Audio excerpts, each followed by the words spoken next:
no brain drain. Babu wata matsala ta karancin ƙwararru a Najeriya. Wa'annan mutane ne wa'anda sun kammala karatunsu, amma kuma ba su samu aiki ba.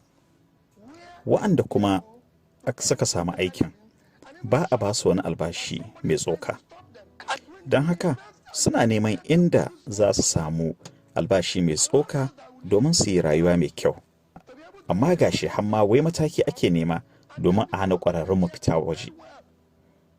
Kawai abin da ya kamata shine mu mai da hankali domin mu riƙa yaye ƙwararrun likitoci waɗanda za su fita waje wasu ƙasashe su je su yi aiki domin ƙasarmu ta riƙa samun kuɗaɗen masaya da ƙasashen waje, wanda abin da muke buƙata kenan.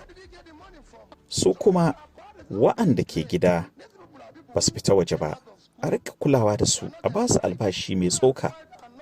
In banda Najeriya fa, a Najeriya ne kansila ya fi ainihin babban malamin jami'a wato professor, amma ɓangaren koyon aikin likitanci samun albashi mai tsoka.